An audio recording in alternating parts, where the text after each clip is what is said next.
Chapter 1. The Sociological Imagination. An Introduction. Paradox. A successful sociologist makes the familiar strange. Sociology is the study of human society and its social structures and dynamics. Or, as C. Wright Mills famously put it, sociology lies at the intersection of history and biography. Sociological thinking is about making the familiar strange. It requires a different way of seeing things, challenging conventional wisdom, and thinking critically about the social world around you. Its object of focus, in this regard, is what seems natural but in fact isn't. For example, we tend to think of a quote-unquote normal family as made up of a working dad, a mom, and kids. However, this quote traditional family was dominant only for a couple decades after World War II. Throughout history, families have come in all shapes and sizes. For instance, among the Na people in southern China, children are raised by their uncles rather than their fathers. Or take school. Why go to college? To educate yourself?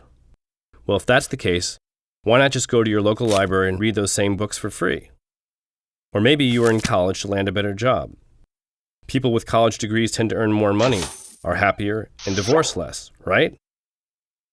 But what about college dropouts like Mark Zuckerberg and Bill Gates, who, convinced of their ability, were able to achieve success in their own way?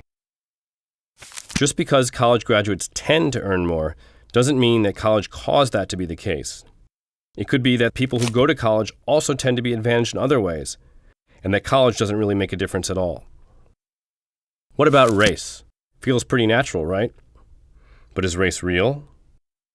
Of course, race is a real social distinction, and people around the world make distinctions between us and them on the basis of race. In Central Africa, a jagged racial line was drawn between the Hutus and the Tutsis. Anyone with more than 10 cows or a long nose was considered Tutsi. Imagine that, race based on cows or noses.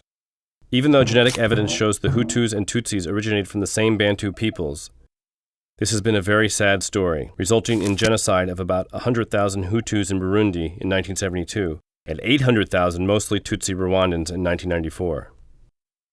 The bottom line is that things may not always be as they appear once you put on your sociological lenses. Just be sure not to trip while you're wearing them.